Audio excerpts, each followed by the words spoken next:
that? You got about 10 minutes left. 10 minutes. Okay. Initially, I got to figure out, I got to get somebody to be playing with my penis. Somebody, I got 10 minutes. If I can't find somebody to play with my penis, I'm going to play with it. And I'm going to go out whacking my window, just me and him. Okay. Nice. That's what I got to do. Because you know what I came in when I came into this world, it was just me and him. Me and him. And you're going out with it's just me and him. Yep. You know what I like about that is I just love the idea that they got it slightly wrong and the meteor kind of misses, and then Kenny's just and everyone's like, really? Yeah, that's what you and we found the teaser for this show now. Have it. All right, here we go. In 3, 2, 1, you're on the air. Hello, everyone. Well, you're not on the air technically. You're more streaming. But go ahead. You just completely ruined my opening. Hello, everyone. My name is Gary Kroger. I'm the Gary part of the Gary and Kenny Show. I'm in Waterloo, Iowa, and I am joined by the Kenny part of the Gary and Kenny Show in Calabasas, California. You know, I forgot to tell you this. Remember last time I told you I wanted you to introduce me? Yeah. Well, I had further reflection. Right. You'd like to introduce yourself? And then I went a little further, and I thought, you know what? I want to introduce myself. All right. And I'm fine with that. But what I'm not fine with is starting over. So no, we don't have to start over. Just say, I'm Gary Kroger. Okay. All right. So this is for you. Okay. I'm Gary Kroger in Waterloo, Iowa, and I'm joined by Marcel Marceau in Calabasas, California. That was all for that. Well, I'm thinking this, Gary. You know how we come on the show all the time and you say who you are and I say, wouldn't it be more interesting if every week nobody knew who I was going to introduce myself as? Okay, let's start that. Okay. Let's start that. You know, we'll put up a little hashtag, Kenny doesn't know who he is, and see if that attracts people with schizophrenia and amnesia. We can talk about this on the show. But do you think people know who Marcel Marceau is now? Well, we'll ask our guest, who's much younger than us, when we bring him on. Okay. But Kenny, before we bring him on, yes. You know, I always ask you how you are. What's on your mind these days? Because I've got Twitter on my mind. Elon Musk is on my mind. The midterms are on my mind. Well, and speaking I'm not happy. For Marcel Marceau, I say this. Folks, those of you just listening on a podcast platform, Kenny is doing very bad. Marcel Marceau would have a terrible podcast, don't you think? Yes, I think so. Yeah. All right. But so, you know, what do you think about Twitter? What do you think about this idea? I think it's okay. Here's my thing. Twitter, Elon Musk, bad. Yes. What else is in? Johnny Depp and Amber Heard. Bad. Nobody wins there, right? Nobody wins. Johnny doesn't get his career back. Not for, you know. I think we tell Putin. I think we tell Putin, hey, you won. Okay, you can't have Ukraine, but we will tell everybody in your country you won. You won, because that's all he wants to do is win. Right. So that's what we should do. And that. So that's my opinion. That's my rundown of the issues. What would you like to talk about? Well, the Twitter thing, because of this. It's really a misconception of what freedom of speech means. There's this idea that he has that any and everything becomes this aggregate that holds itself accountable for the truth. But that's not the case. That's not reality. In fact, years ago, when the internet was a fledgling idea, futurists said, this is going to be great because everybody gets to put everything on and all their opinions. It will hold itself accountable. And now those same futurists literally are going, oops. Wrong about that one, weren't we? Because it's a platform for dishonesty, for lies. Lies go into an echo chamber where they come back looking and sounding like the truth. It's been the problem was we gave Hitler free speech. Yeah. Well, and you know, Goebbels was the internet of his time. I don't know that was quotable, but it's out there. Somebody wrote a book by that title. You know. Anything you want to talk about? Because I'm anxious to bring our guest on, which is a great segue to bring the guest on. Yeah, I just hope we get to talk about mimes, but let's go. Go ahead. We'll talk about mime. Well, I mean, I am Marcel Marceau. This is a gentleman, a comedian that I knew of, but I was asked to do a podcast of his that we'll talk about in a bit. And I was so... I'm going to sound like I'm 65, but I was so delighted by this young man. Oh, God, it was so easy to talk to him. And I've done the show a couple of times, including a telethon that he did for muscular for MS. Mhm. But he's a comedian. He's a stand-up comic. He describes himself as a failed recluse. Hmm. He brags that he plays the mouth trumpet at the drop of a hat, and he's a diehard fan of all the Jurassic Park films. Oh. But mostly people know him as a stand-up and the host of the podcast Dystopia. Sounds like you're introducing Bachelor number 1. Well, maybe he's single, ladies, Oh, gentlemen, okay. whomever.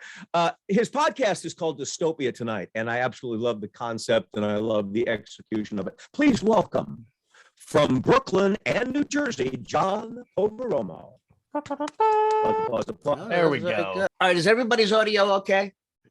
Gary's coming a little crackly. I don't Yeah, know a why. little crackly I'm there. coming in Gary. correctly.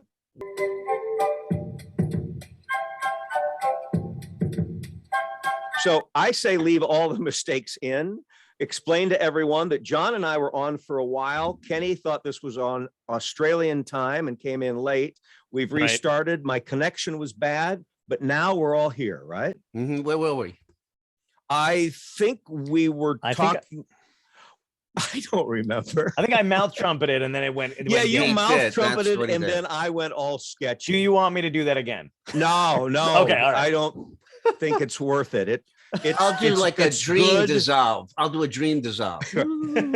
Hey, here's what I was talking about with Mhm. with John before you came on, Kenny, because I Mhm. find it interesting Mhm. that anybody chooses stand-up comedy as a Mhm. career choice. I mean, we Mhm. certainly know a lot of comics and we Mhm. have them on the show, and John knows millions of comics. Mhm. But who grows up in Brooklyn, goes to Jersey, and goes, okay, there's a good idea.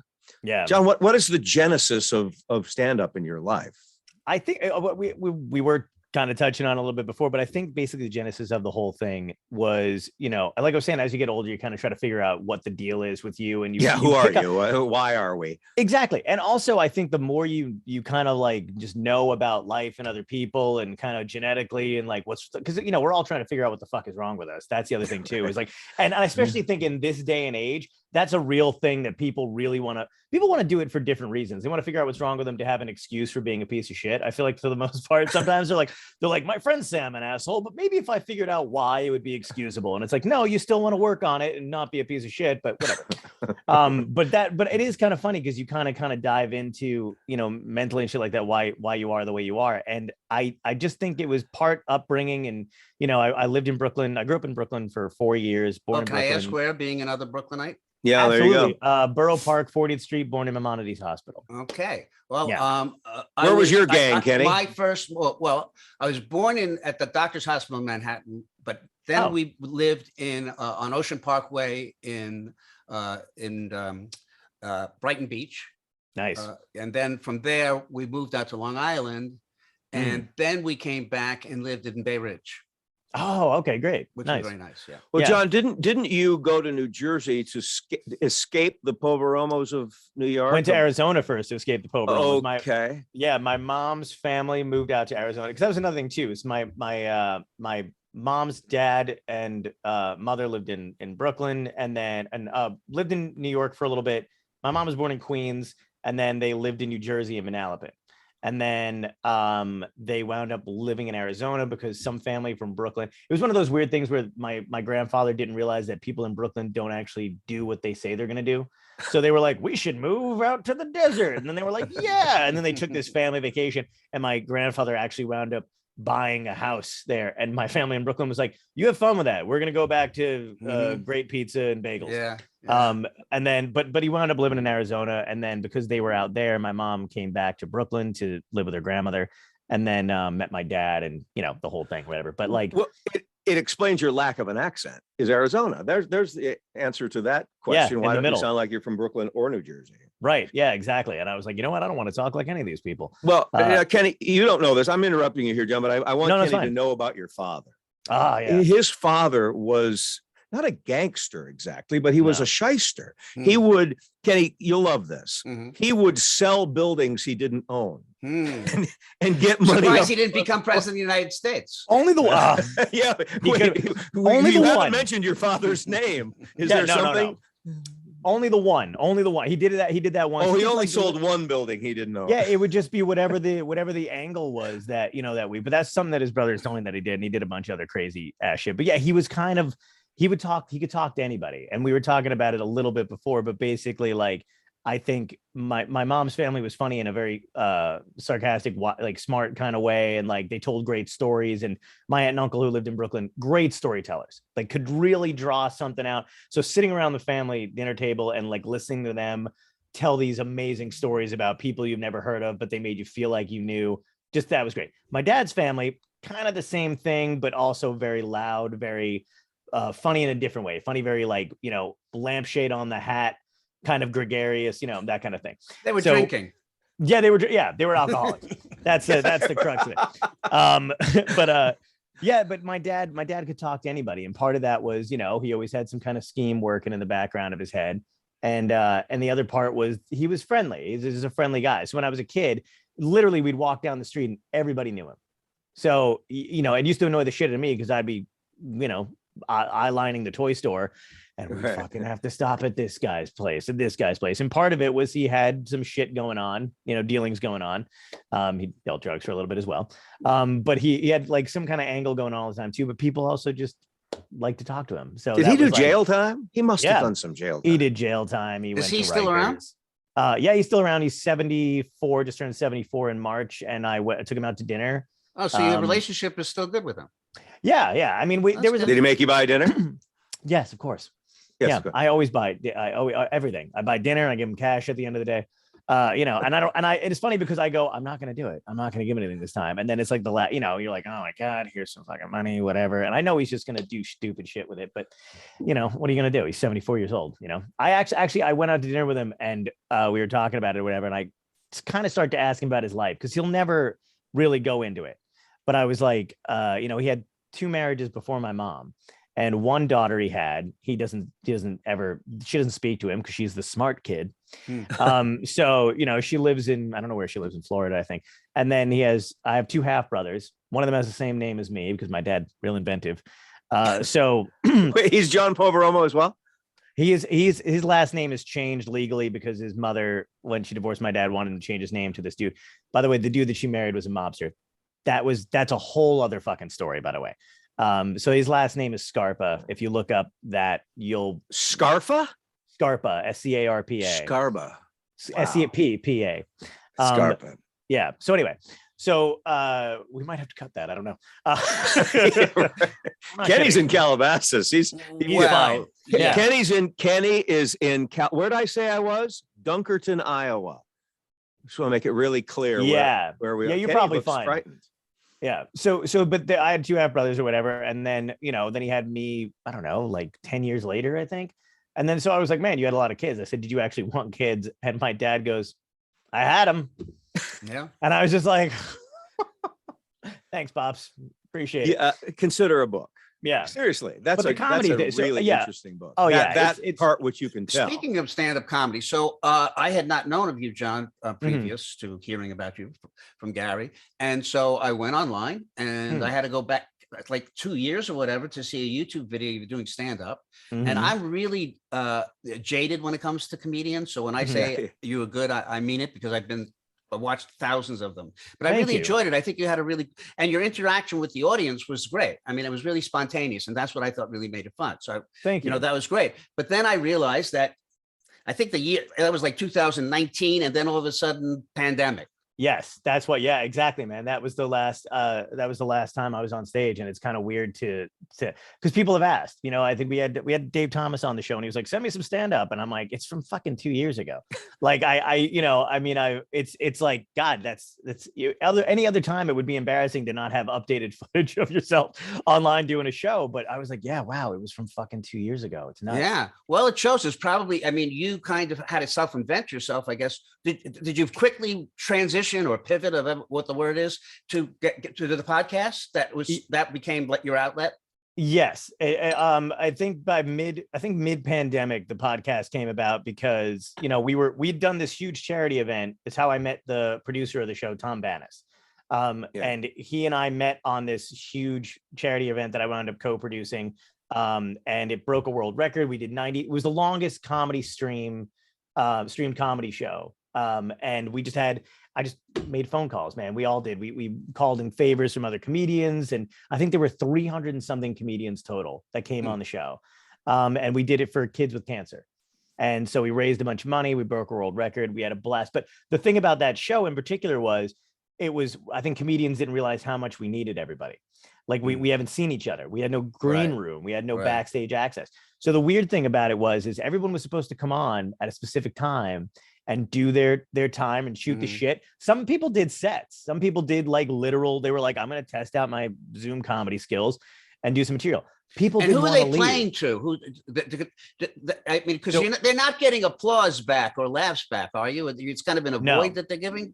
So the great part is that the host of the show, so me, Mark Riccadonna, Richie Byrne, and Tom were primarily there for all 93. Like we would take breaks and sleep a little bit intermittently. Yeah, but we were there, so there was always some kind of laughter if they were doing material or whatever. Okay, but for the most part, we wound up shooting the shit because people didn't want to leave. So we didn't anticipate that. We thought they'll come in and do an hour and fuck off, and then we'll never hear from them again. No, people would be like, "Who's coming on next?" Oh, Wendy Liebman's in the room.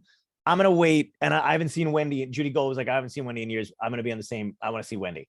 And then they would all just kind of fucking hang out. Yeah, because we've all been, sheltered in place. Well, and we'll get back to the beginning of Dystopia Tonight, because I want to talk about why you chose Dystopia Tonight. But I just I guessed it on the show, as you know, Kenny, and then I did your telethon for multiple sclerosis, and it was the same thing. I went on. There was Shelley Goldstein, other comics, and then I started looking at your lineup, and I would check in. And you just had amazing people. Jeremy from Chad and Jeremy, for God's sake, from England. Yeah. And it really became, just as you were saying, a place where I'll hang out for a while and listen to this and that. Yeah. You raised several $1,000s for MS. Yeah, I think total was 5,316. How did you pull that off? You were on for 24 hours. Are you doing no-dos, lines of Coke? What? No. This you're going to get a kick out of. So I was up for 30 something hours total because I started my day. You know what I mean? Like I was like, I know I have the telethon thing, but I had shit to do during the day. So I'm up there and then we're doing the 24 hours straight and I stayed on the whole time. I had no idea. I had fucking COVID. Oh, and wow. I did not know. So I'd apparently had like 0 symptoms. Wow. I'd gotten it like the previous weekend doing a thing. Because you know how careful I am. So like that crushed me that I wound up actually having it. But because I wiped my immune system doing that, I think that's when it hit. Because it hit the next day, like later that night. Were you in the same room with these other broadcasters while you had COVID? No, we were all doing it virtually because, yeah. Yeah, I never would have guessed that you were sick. I mean, you went off camera a couple of times and Tom made some comment, there's some white powder under your nose, but of course he was kidding. Yeah. But I never would have guessed you were sick. I know. And that was, I just thought like I was feeling not great, but I thought like in my head, I was like, man, I am fucking getting older. I can't hang anymore. I used to be able to stay up 24 hours, no fucking problem. You know what I mean? Driving back from a gig on the road. But I was like, Jesus, John, like you are, I was really like towards by the next day, I was fucking tired. But the thing is like when you would come in and people, it would boost my energy up because, you're happy to see people that that are super funny. So there's that, energy there. But then as soon as like there would be like a bit of a lull or like we'd have like some time or like, yeah, maybe there was a guest on the, whatever, like somebody was just filling time. I would be like, like dead to the world. My face hurt by the end of it. It was crazy. Kenny, do you think this is something we could do? A telethon for some some telethon for a charitable cause and I'm being serious. Do you think we could pull that off? I would do anything. I mean, I'm fine with it. As far as staying up for 24 hours, I don't know if I would stay up but I don't mind sleeping in front of people. Wow. That's entertainment. I could maybe do that. There's a way we could tag team, I don't know if I could do 24 hours, but doing it at charity would be great. Hopefully everybody, all of our viewers will at least donate $10 so we could have at least $50 for the charity. That would be nice. And the other thing too is I liked mixing and matching, man. I love bringing people that maybe don't know each other together. Thank you. Yeah. And that was a lot of fun. Like having you and Shelley on at the same time that Jeremy Clyde was on. Yeah. And Fugelsang was there and all this. that made it 10 times more special, 10 times more fun, because each of you brings something different and adds to, you know, the soup, the stew that you're making. There was always good repartee, if you will, between all of us. You know, I only know when I was there, but I could tell that everybody, they're talking to each other, not just being interviewed. Right. What made you choose Gary? MS? Gary, you made the comment about people have podcast fatigue. I wonder. I mean, everybody's asked to get to do their podcast. John, I mean, I don't know how it is with you guys, but it seems to me we're all asking. It's all interchangeable, you know. Gary was on your show, you're on our show. Hopefully I'll be on your show. I would love to have you on. Oh, well, that, you know, there's like everybody's doing a podcast. Yep. And you're probably asking guests to come on your show, and they're going, I'll come on your show if you come on my show. There's been a lot of that. Absolutely. Yeah. We've always worried a little bit about podcast burnout, and we've had guests going, I'm done with doing podcasts. However, I listen to real people who say, and I ask them, what's your entertainment now? And they say, I enjoy podcasts. Yeah. And I enjoy a potpourri of podcasts. There's certain ones that I like, and I like just going to like what we're on, you know, iTunes and things like that. And they like to just scout podcasts. But I think that they either commute, which means they're in their car listening to a podcast, exercising, or jogging, right, and doing exercise. So people who like me, I don't have a job, I don't commute, and I don't run. I never listen to podcasts. Would we call you a shut-in? Are you officially a shut-in? No, I go out. I just don't do the things that other people do, but I'm out there. Right, he's out there. I'm doing my mime act. Yeah. He's doing I'm doing you know what's crazy? You guys could probably get canceled for that, because they're gonna look up Marcel Marceau and they'll be like, he's making fun of mute people. They're not gonna look into him too deeply. This is gonna be like, this guy didn't talk. He was a mute, obviously. Before we jog back to Marcel. Oh my God! Just finding that out, I feel so guilty. I feel terrible. I do want to ask, what made you choose MS? I mean, absolutely. Oh boy, let's go back to disease, Gary. Terrific. well, I asked the question, he never got a chance to, and I'm I apologize. Authentically curious. You know, I mean, you know, for a mime, I speak too much. I get it. Tom's wife has MS, and they do this walk every year for the MS Society. So that charity was close to Tom's heart. And I had a friend who had MS, and you don't actually pass away from MS, which people don't know, but it's an autoimmune disease. So like whatever you wind up getting, it exacerbates it. They wind up passing away, and they had it, and they had some health issues along the way, and health insurance issues trying to get it covered, because, you know, they were younger and stuff like that, and it was a bummer. So there was that. And then we also are friends with another guy we'd been podcasting with for a while, Justin Gonzalez, who was also an MS warrior. And so we knew a lot of people who had MS, and it turns out everybody seems to know somebody. It's about a degree I know of somebody with separation. MS. And I do too. And in fact, I know several. It really is just a degree of separation. So, you know, I was just curious if that was the reason. And everybody on related directly to an MS story as well. Well, you know, congratulations for that. And again, you raised thousands of dollars. Kenny, could we raise thousands of dollars? I told you. I mean, you mentioned that we'd raise 50. We'd be lucky if we broke 100, Gary. You're too modest. You're too modest. I believe in you guys. I think you can do it. Hey, so out of the void of non-activity because of COVID, you just started Dystopia Tonight. Now I'm curious, why choose such a sort of dark inference as dystopia? So this Dystopia Tonight was going to be an actual show at one point before the pandemic hit. I go to LA every year to pitch something, like every comedian does, because, you know, we're all trying to fucking get our foot into the system that we supposedly hate. So we're all, you know, but I would go out to LA and I would have shows. And at one point I'd just come back from pitching a shit ton of stuff, and a couple things were being close to hitting, and then it would be, you know, some BS with the lawyers or whatever the hell it was. And in my mind at the time, you know, climate change is always raging. All this shit was going on. Trump was president at the time. So I thought, you know what? It's going to be hilarious, but they're going to be like, I bet you the only way I'm going to get a show is when fucking Florida sinks and the climate change is fucking hitting.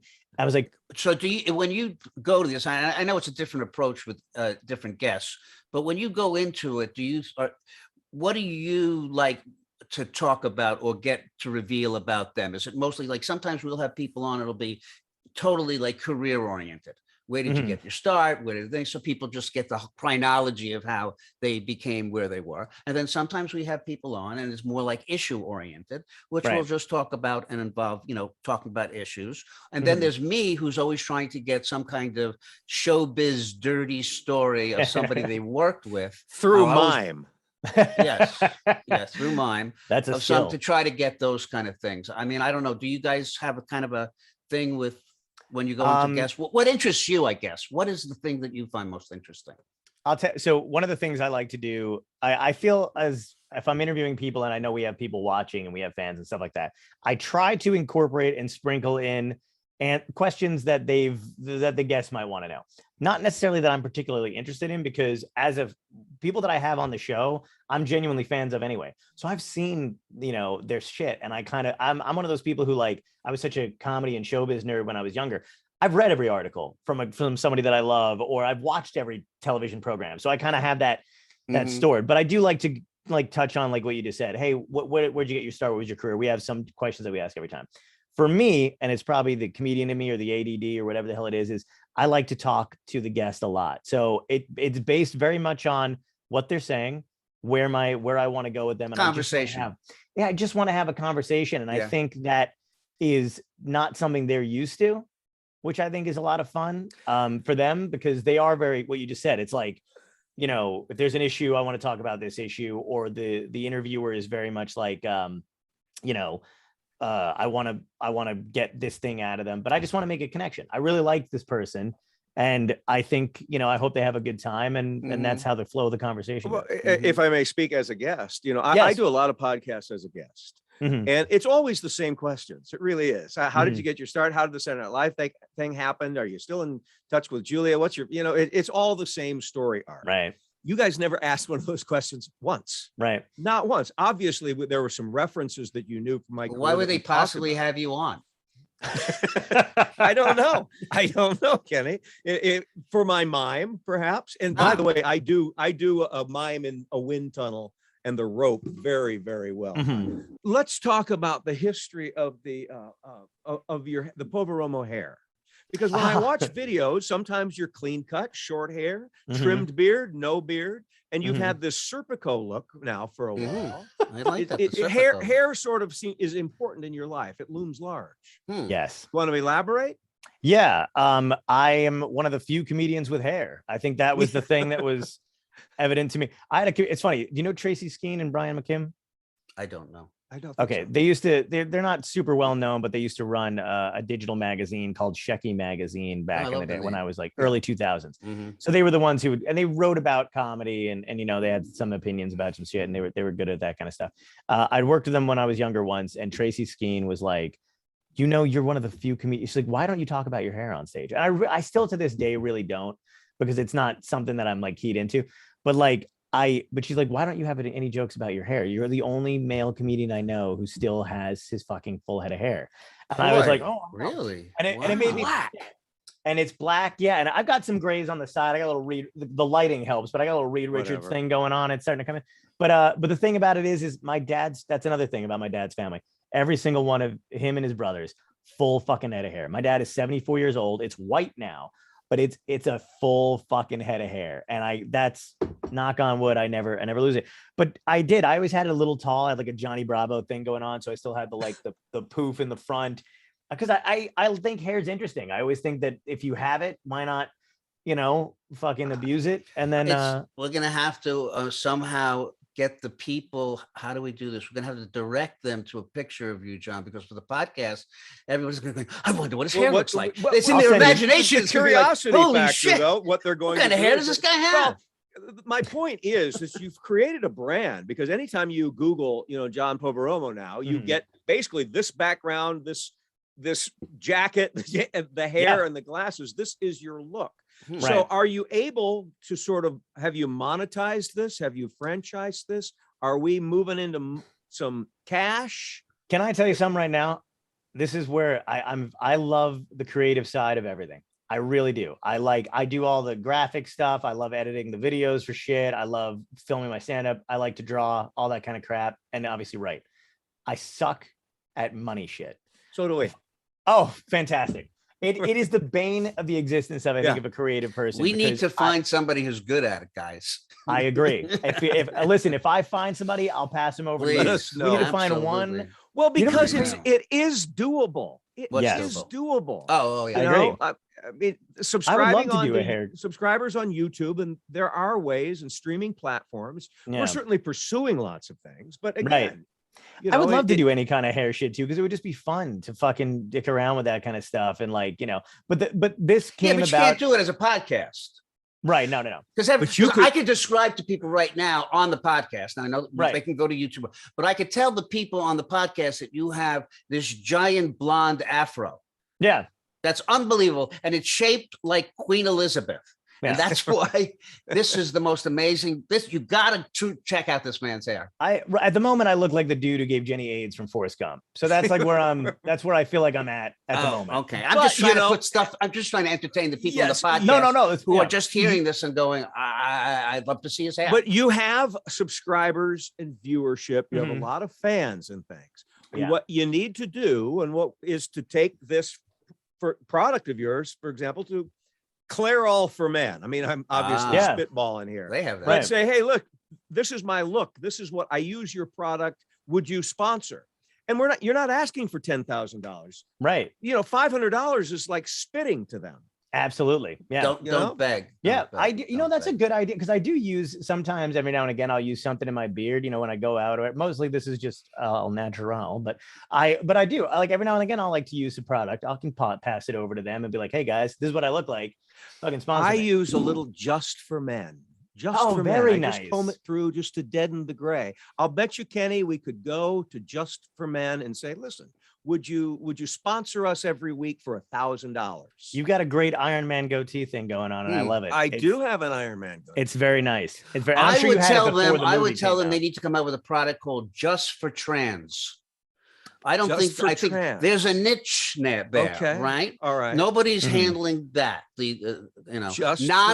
Just for non-binary. Yeah, I think that's what we should do. What if it was just for mimes? And you had a product that you could, there you go. And then you had an excuse for a product you couldn't advertise. Because like, listen, I'd love to, but yes. And now we officially digress, ladies and gentlemen. I'm trapped in this box. Hey, I'll tell you what killed the mime, the meme.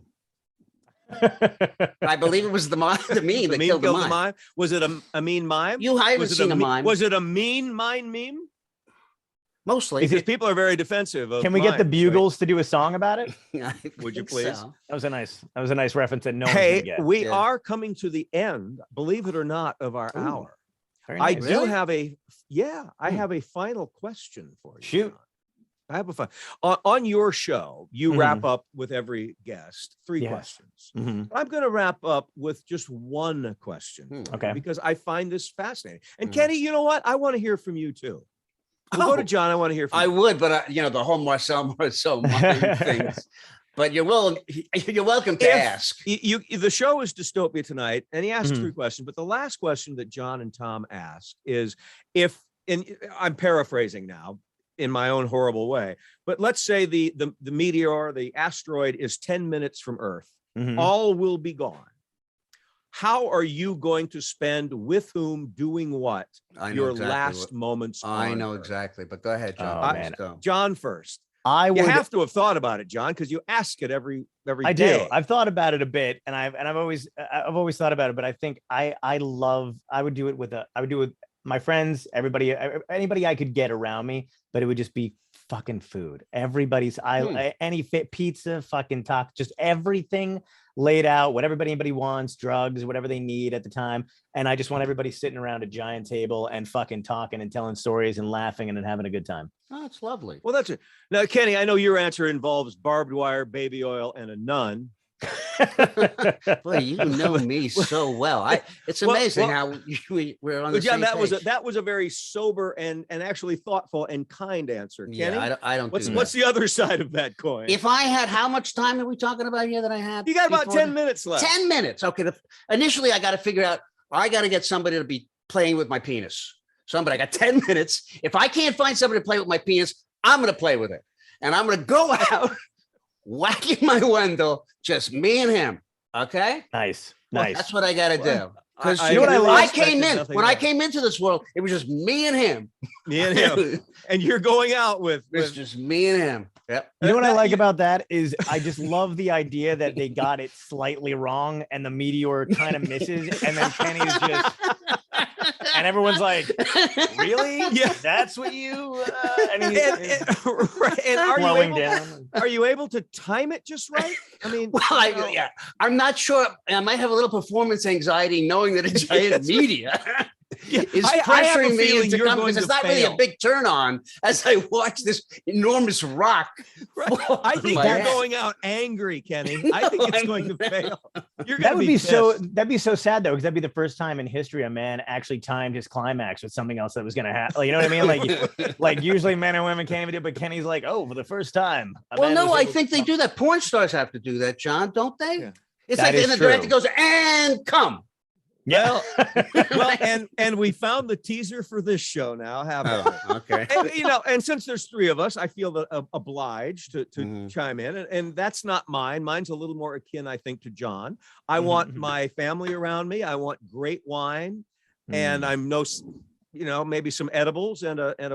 Hey, it Cuban sounds cigar. great. I'm fine going over both of your houses in the last 10 minutes. I'm just warning you that I'm going to be jerking off. It's just like Kenny I mean, wants I know to come there'll be over for plenty the of last food. 10 minutes. No, everybody who watches is like, no, don't. If it's Kenny, don't answer.